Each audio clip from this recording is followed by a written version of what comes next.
everybody. Thank you so very much for tuning in to an extra. Sylvania is not around. I will be your guest host. I have two beautiful, amazing women to co-host, let me say, with me. We have Wami and we have Roberta. Thank you so much for coming. Welcome to the show. Thank you. Warembo, Cindy, I know. You guys comment about the topics, not about the Warembo, please. Yeah, but so yeah, we have a couple of topics. I know you've noticed it's it's a girls-only panel because girls rule. But yes, I will try my best to play devil's advocate so that at least we represent both sides. I'm very opinionated, so that's going to be hard. But let's get started. So, guys, there's this story. I don't know if you've seen it about you know about the social media tax in Uganda. Yes. So BBC did a story on it. And then right below the comments, there's a Ugandan who went and wrote, Misawa too. Like, yes, we have problems, but you know what? We're better off than people when you're nakula samosa za paka, na when you're nakula mercury kwa... Exactly. I know, so much below the belt. So obviously it started into, you know, Kenyans on Twitter, it started into this huge war, and we had like so many people commenting on so many different things. So for example, we have Mora who says, actually, she agreed with the Ugandans, but she's from Kenya. She's like, it's amazing how we Kenyans still thrive. Like, you actually would not survive a week here. Okay, actually, she's saying Kenyans are stronger. My bad. We have Joseph Burito who said, a case of a pygmy laughing at another for being short. Then we have Carlton. Oh, this is my favorite. He said, at least we can complain about it and action will be taken. Ugandans are like children who cannot strike back when struck by their parents. Ooh. And finally, we have Flora who wrote, Flora, you just we're really traitor, by the way.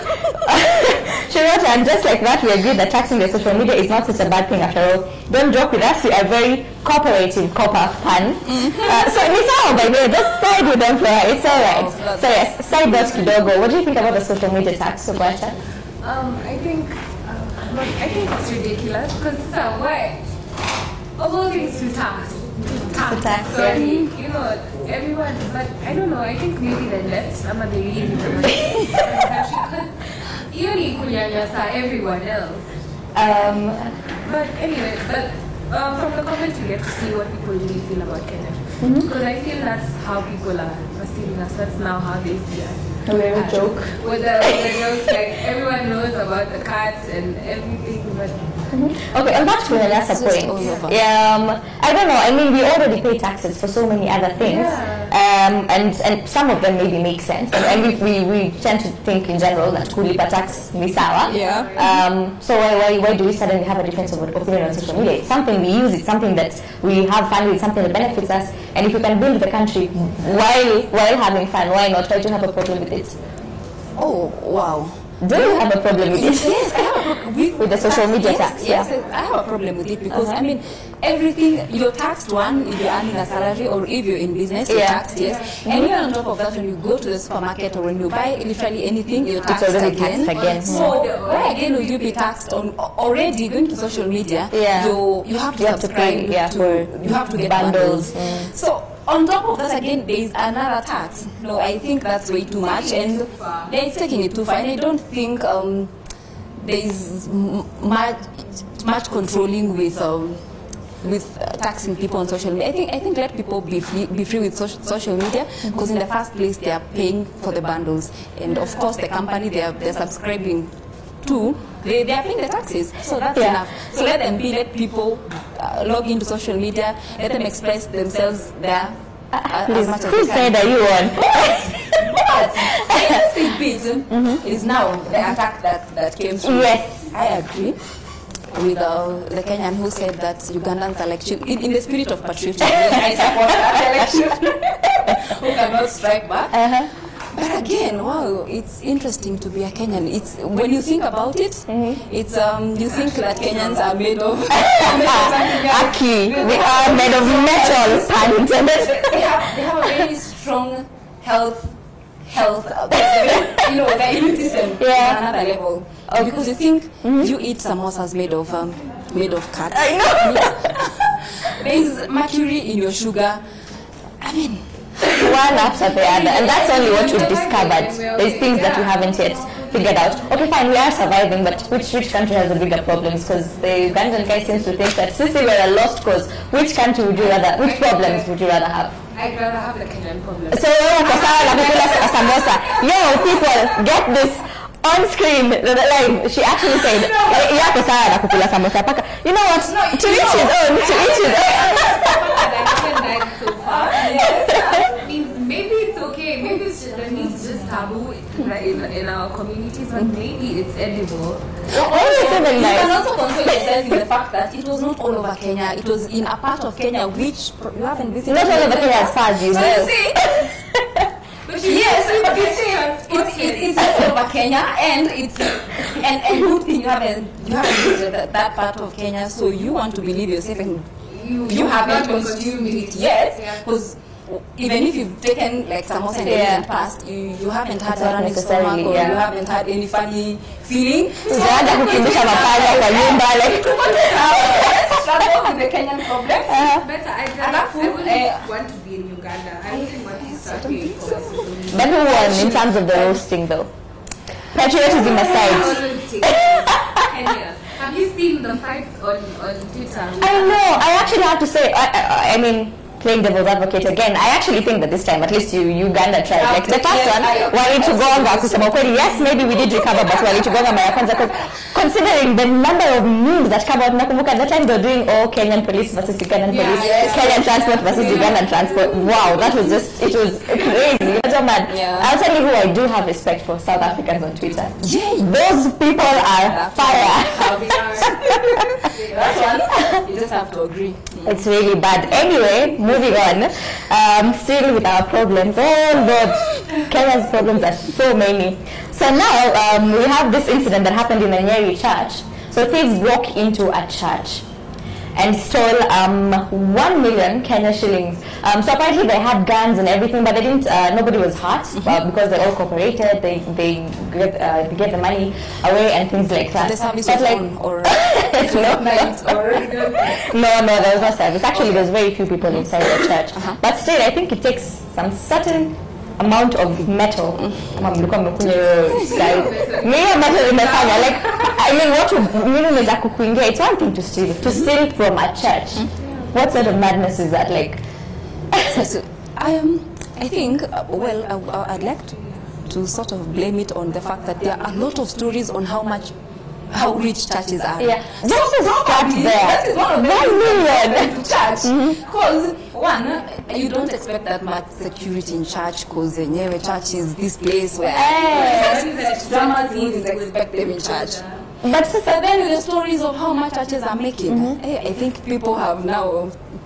It is giving people ideas. But you know what? If you really need to make some quick money without having to put a lot of effort drilling down to get out on the other side, one day is less security. Secondly, you might get the amount of money you're looking for. So probably people just have ideas. I mean, they're justified. And 1 million, okay, to you, does that make sense? Is that okay for it? I mean, fine, I know it's tithe and all that, but isn't that just a business? Does that make sense for a church to just have that much at their disposal? And there was no service going on, so this is just how they usually are. Like, they just have money like that. It's definitely an inside job, because also I feel like it's just the people around the church who know that the church handles such amount of money.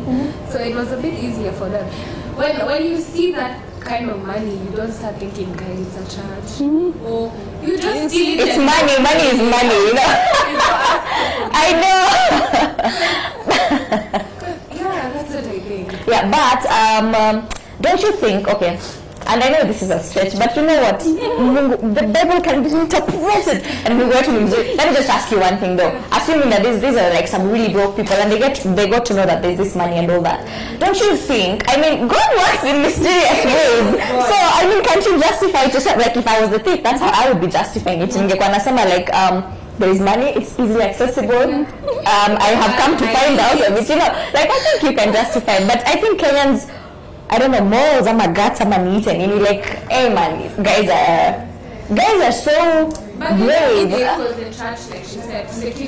But do you think that it's a bigger mistake? Because it's in the church, like we did stealing from God. You know, if you but when you steal from a supermarket, I think we're living in interesting times where if there's money somewhere, it's not trying so hard not to relate it to the corruption cases going on. Yeah. But yeah, I think with this thing of just grabbing money wherever you access it from is just not interesting. Because back in the day, church was this sacred place that everyone respected. You wouldn't even, such a thing could not even strike you. But then nowadays, it's almost becoming an everyday story, because there are quite a number of stories that come up about people who have broken into churches, you know. The way I'm looking at it, though, I think it's one of the lesser crimes ever, because when you think about it, first of all, if this is money for a tithe or something, means people gave it willingly. First of all, you haven't. Well, God wants to giving it to them, so you're giving it to people who need it. But you see, the perception people have is when you give, you really don't see the people, but much as okay, there's only one pastor who's very open on that. When you give money, I take the money to go. This is where I do this. But yes, he's there, and he says. Yeah, he's there and he says, where do you think this suit I'm wearing is coming from, or, you know, the car I drive and all that. So, but ideally when the congregants are giving, they know they're giving to God. So, there is this, you know, when you give, you're giving genuinely and happily, because you want God to see your stretched hand. But you've given genuinely and happily to someone who needs it. I mean, how desperate would you have to be to break into a church? You know, this is... Yes, how to go still. But I think comparing to holding... Okay, fine, they did hold people at gunpoint. But taking, like, standing outside the ATM and holding someone at gunpoint, and you have no idea how much, like, maybe this is their life saving, maybe this is everything, you're destroying this person's life, you know, as opposed to taking pocket change, which accumulates all together and becomes a lot. And these people have removed willingly anyway, and not necessarily specifying the pastor that you spoke about, but in general, pastors sometimes, in some cases, we've had pastors who just embezzle those funds, and I mean, you know what? To me, this is wherever they are. I think they're just better than politicians. They don't take them by force. You know, the way we were forced to pay tax, or there's Kanjuan of the Kilasiku, they're taking people off the street, selling their wares and all, and then that money is embezzled. I think to me, by the way, I can always guess where this guys are coming from. Okay, on to the next topic now. This one I think we're going to spend a long time on.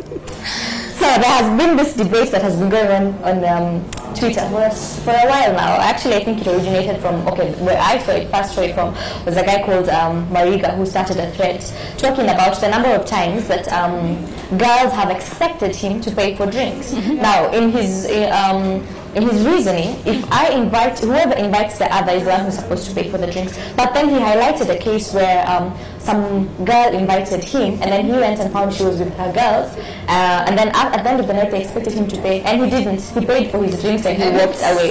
Now that story, that was just one, but it started an avalanche. Like every guy was like, "Yo, by the way, this happened to me too." Guys have bad stories. Well, there was two of us, and then the bill came to 60K. And things like that. But also the chicks have written back, and actually there's even an article in Nairobi News saying, first of all, it's your choice to buy us those drinks, like when you go out, because there's also that other, like when girls go out and the guy just offers to buy you a drink, right? It's your choice, I don't owe you anything. So where do you fall on all that? Well, on a random case where you walk into a club and then there's this guy who offers to buy you drinks, you don't owe him anything. He walks to you and said, "Hey, you know what are you taking? Can I get you?" But do you accept? Of course you accept. Of course. How do we claim an offer? You didn't walk him and you didn't parade yourself like, you know what, we're here and you don't have money. Could you come on board and save us? No, you're there having your fun, doing your thing, and then the fact that he notices it's a table with ladies only, then he decides to spoil you. Why would you say no? I mean, independent or better? So, no, honestly, if he just walks and says like, "Hey ladies, you know what? You look like you're having fun. Yes. So can I get something?" You're just like, why not? Let's just go on this ride. Let's have fun and let's take the offer. What do you think? How the story was this guy was saying that say a girl calls him. A girl invites him. He had no plans whatsoever to go out. Yeah. Nothing. Then the girl is the one who calls him and he's like, to Guava Blend. Come through. Then he goes and finds these girls are seated. You know when, okay, of course the girl wasn't on her. You see now the girl seated at the table are expecting this guy who's come. He's going to foot the bill. Kwanza the women sit and say, I don't see stress, just order anything. I know. There's actually a meme on that, like we just order kitchen moyo onja. We're all experimenting. That's why guys are complaining. Because they were saying you shouldn't, which I agree with that. You shouldn't, I feel like even as a woman when you're going out, of course there's going to be guys who are going to offer and you don't have to say no. Oh wow. You don't have to say no. If you want, it's okay to say yes. Now the problem comes where the guy who's doing all this starts feeling like maybe you owe him something. That's when they start expecting you to go home with them. But I feel like it's very wrong for women to sit and now order things they've never tasted, or because they're assuming, okay, this guy came so he's going to foot the bill. So I think that's wrong. And the fact that many men were coming up and giving their own stories was just showing that it's an actual habit women have. Which it is true, it happens. Even me, I've seen with even my friends. We'll be chilling and be like, let me call this guy. You know, now this guy comes, the bill is coming to like 7K. He came, he just wanted his, he just got his, 1,500. And then he's supposed to foot everyone's bill. It's wrong. Unless maybe you ask beforehand. Like when you're calling the guys, you'll be like, my friends are here. Do you think you'll do the second round of drinks? Or, I don't know, something like that.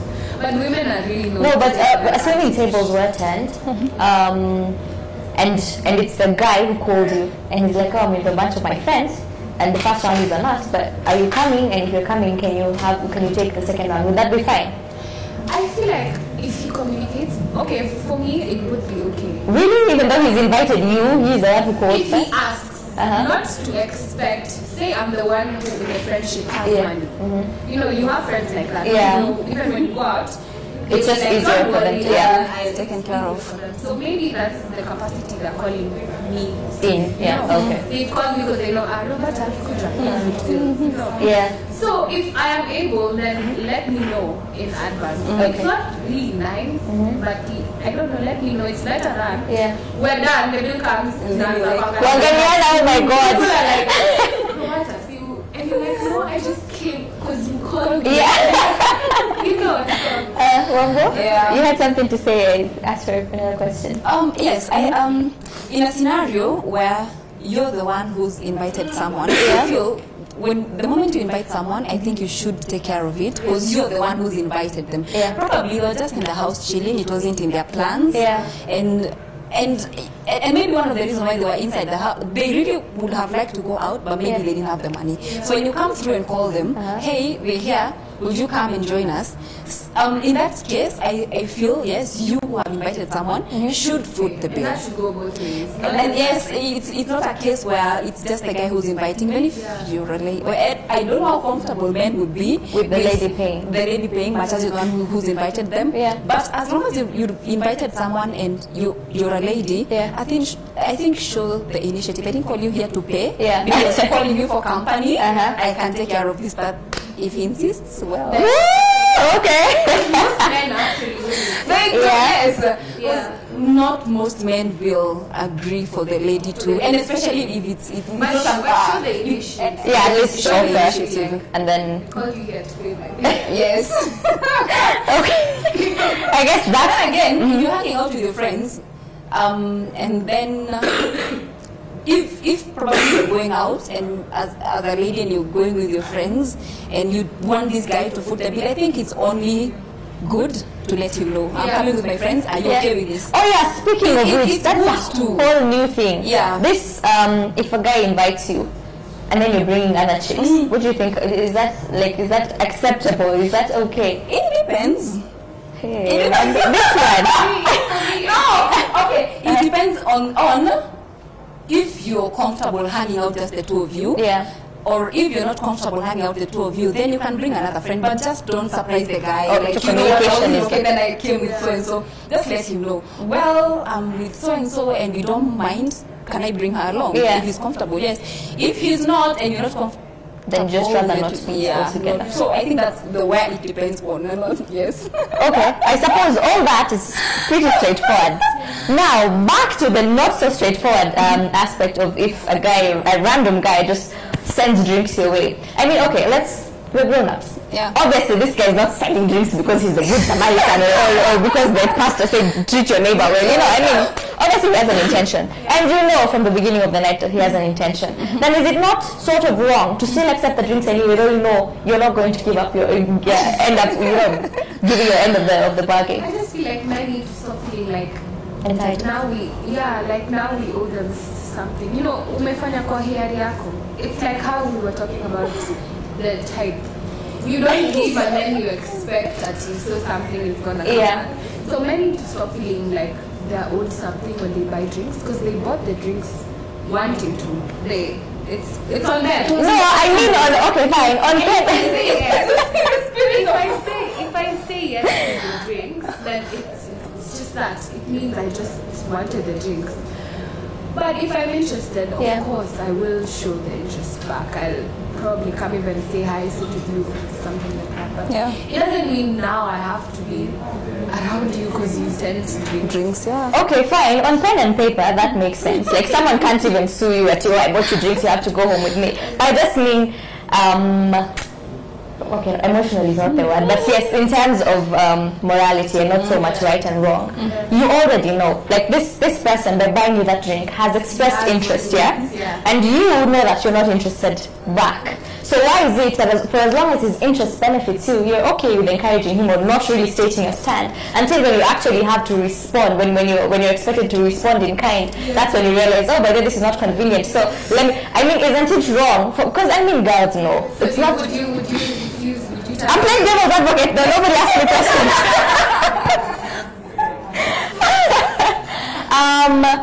Well, okay, fine. If you're getting personal, okay, gosh, if I get trolled by the this is only. Yes, fine. I also happen to be one of those people who think, if you offer, that's up to you and all that. But I'm just trying to look at it from the guy's point of view. Obviously, it's not like I just came in and said, I will close my eyes and whichever table I choose, that's it. I've walked in and I've seen you and I like you, and how do I express it? I express it by asking if you get a drink. If you don't like me back, you can just easily say no, because we hadn't planned on meeting or anything. Just show me at that point, like, why do we wait for the message? When it stops being convenient for us, that's when we realize, oh, by the way, boundaries need to be set. But then again, it also depends. I think when a guy buys drinks, well, in the first place, are they expressing themselves enough? Like, you know what, hey, I like it, I'd like to buy you drinks. Or is it like, hey, because someone can just say, hey, you're pretty, can I get you a drink? Yes. So I think it depends on how someone communicates. So but you already know whether they are a bad communicator or not. And I think that's what the problem is. You already know. What do you know? But you can see. So the guy knows, if I get for you drinks, I want to go home with you after this. And the lady knows, you're getting for me drinks because probably you like, or probably you admire me, or you're just in a generous mood. So no lady thinks you're just in a generous mood. So when it comes to everybody knows, everyone knows their thing. And so if you don't express yourself well and say, you know what, but if someone doesn't because I like you, because I like you and I want 1, 2, 3, then you accept the drink. So let people express themselves. But even if they don't, deep inside your heart, Wambo. No, I don't owe you anything, baby, because I didn't come in the first place when you came. It's not like my table was empty. Okay, fine. Forget about the owing part. Just do personally yourself. When you go to a club and someone offers you a drink, do you usually sit there and they're like, what's wrong with this guy? Or do you you already know, okay, this guy likes me. Do I like him or not? I don't know. But as I'm thinking about it, let me take the drink. Like, do you ever really wonder, do you ever sit and ask yourself, why is this guy buying me a drink? Or is it just obvious? Because I don't really think it's about communicating. Okay, fine, there are bad communicators, but the messages that communicate themselves, so it doesn't matter No, personally, by the way, I'm not the kind who openly accepts drinks. I don't. I am very selective. Standard. I am very selective. But then I have a friend who's very someone has offered a drink. She's good. She's game. Like, I don't know you anything so you offer. personally, I'm not the type, and all she has to consult. So, are you comfortable with this? So, I think it's in the way the message, or actually, the guy might not even communicate clearly that like this is I'm doing for you this because I want this in return. Yeah. But you can read The signs. Yeah, you can always tell from the way they approach you and from the way they are expressing to themselves. Like, hey ladies, can I get you a drink? You can always tell this guy there's something he wants after this. Or this guy, when he gets this drink, he won't let you be. Yeah. He'll cling on you. So you can always tell. And depending with what you read from him, you can either accept or decline. So I think that's my bottom. Wow. I think that about just sums it up. Okay, before we move on to the next topic, this is just a side note. It's of all the stories that I found, this was just the most outrageous. So it's just one of the guys who, from the first thread, he also commented on his story. Now this chick was interviewing this guy. She works for not this media house. She works for a media house, and she was interviewing a guy on a specific topic, his field of specialty. And so she said, should we meet? Blah blah blah. Let's meet here and here, and all those things. So he came, and they did the interview. She asked him questions about his work and all that. She wrote her article. So when he came, she was like, have some lunch or anything. But he was just like, I abandoned, because he thought she was paying. I mean, you're the one who's doing the interview, you're the one who's invited me, you're the one who's looked for me to write an article about me. So he thought, considering it's a chick, let me not order tea, let me just have a drink, let me just have a milkshake. He had a milkshake. Now this chick has ordered full lunch. And then they get done with the interview, and this chick expects him to pay. I mean, I'm trying to play devil's advocate and all, but come on, there's only one side to that. There's no way that I can't even believe it's like that. Actually, he stood up and left without it's like she was entitled to having him. It's professional. She's the one. Yeah. It was, I think. Was really wrong. Yeah. Why did this girl started ordering extravagant things? I know. Things she's never eaten. We need to stop that habit. Yeah. I totally agree. That's it's a bit too much, yeah. Yes, and again, it also it's the reason why you find men classify all women. No, there's always this mentality men have about women. Yes. So I think such unfortunate things are the ones that create some general conclusions about women, which is very unfair to some. But it's good that these things are coming to light. So hopefully one day we'll all be on the same page where someone sends a drink, you're like, and then before I accept. Will you ask for a dance? Will you ask for my number? Will you ask? And this is how far I'm willing to go. And I may dance with you if you're standing across the room and we do those dances of, or I may grind with you, or nothing at all, just leave me, or yes. But let's see. And finally, on to our last story. So there's this marriage that happened in Sinai village. Where a guy married, they're all of Somali origin. A guy married 2 women on the same day, in the same wedding, like at the same ceremony. Okay, I'm really trying not to express my opinions on this one. But so he's called Bashir Said, and he said that the reason he did this, the reason he picked one date is so that they wouldn't get jealous, because he didn't want for one to feel like, oh, he chose to marry her before me, or oh, why did her wedding have this and mine didn't, and things like that. So he just thought it was easier for him to do that. Yes, that's not even the most shocking part of the story.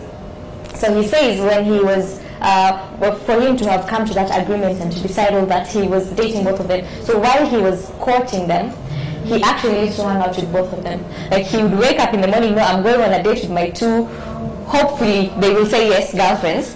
I am going to go, he goes, picks them up, and then comes, and they hang out at his place, the 3 of them. I don't know what. They both knew that. They obviously, I mean, they were all hanging out. Then they all knew that. Weddings on the same Yeah.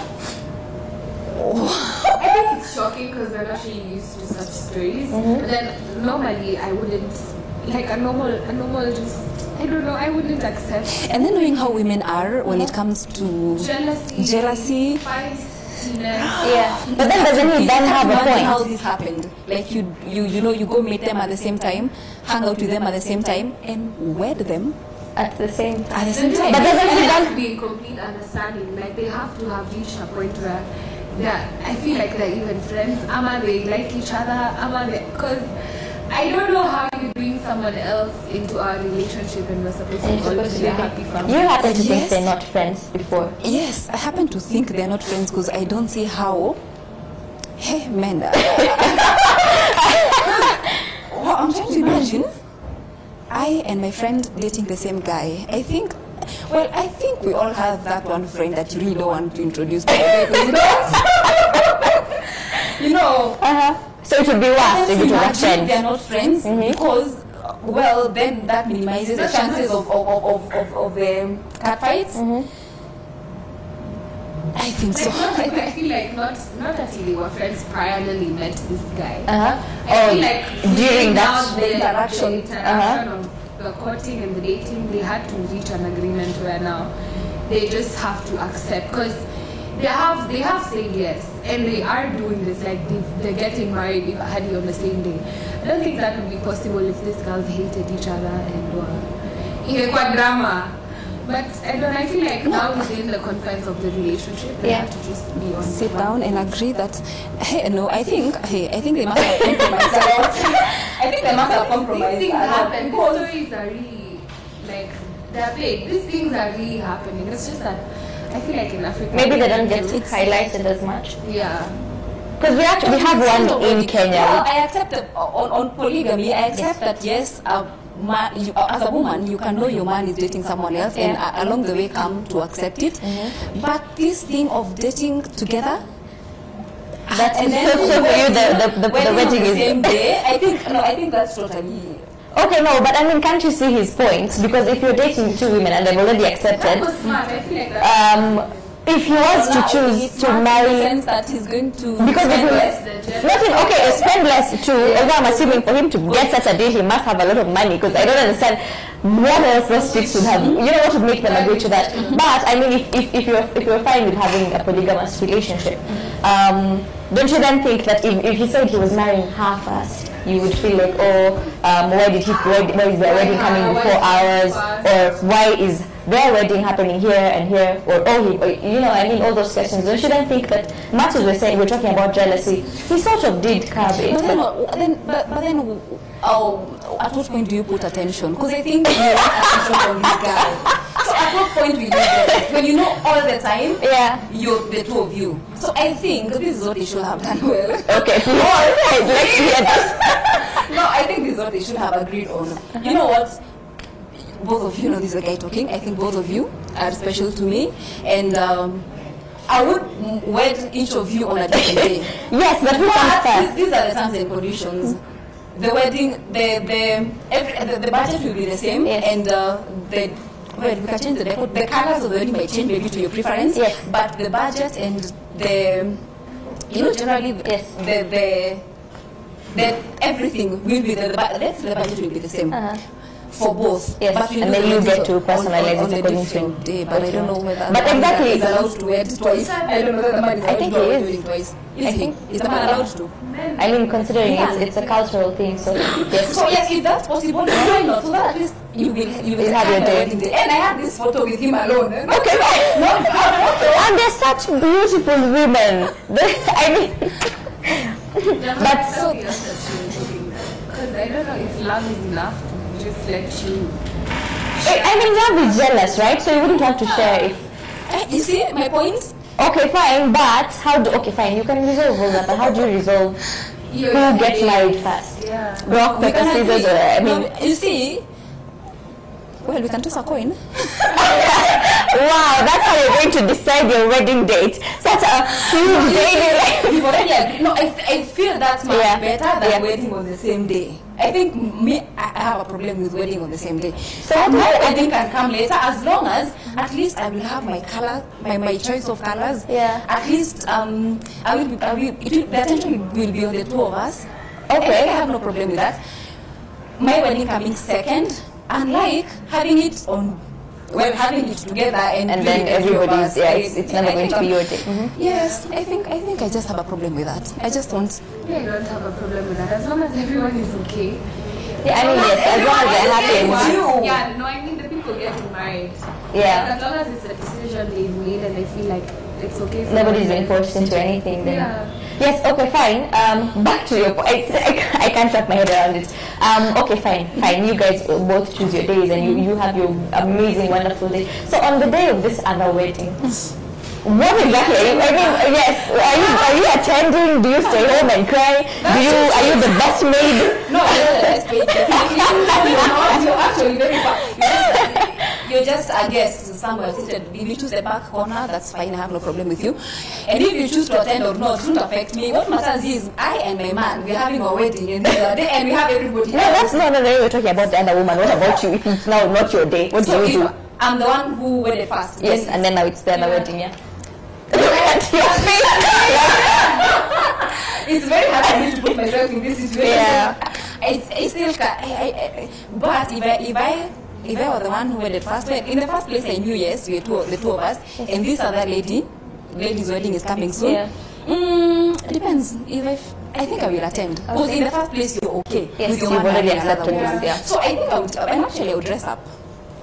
She's not dressing up to celebrate, she's dressing up to show off. I saw it in her eyes. I saw it in her eyes. And actually this was dressing up to me. Not really to spoil, but like make sure I'm all over. You see the way you are at a wedding and you're all over your that's what I would do. So I can see that, well, I guess bottom line is, as she said, as long as they're happy, as long as nobody forced them into it. And basically that's usually my standpoint in a lot of the things that we discuss here. Like, as long as it was a mature decision, nobody was forced into it, hakuna mtu anafinya, nobody's feeling bad, I think that works. But obviously we would like to hear what you guys think about that. And an extra, that's how you get us everywhere pretty much on Instagram, Facebook, Twitter, and an extra. Please do let us know what you're thinking. Unfortunately, that is all the time that we had. But of course, this happens every week, same time, same place. So, well, catch us again. Thank you for watching. Thank you so much for attending. I have loved this conversation and your views. We've enjoyed. See you. Bye.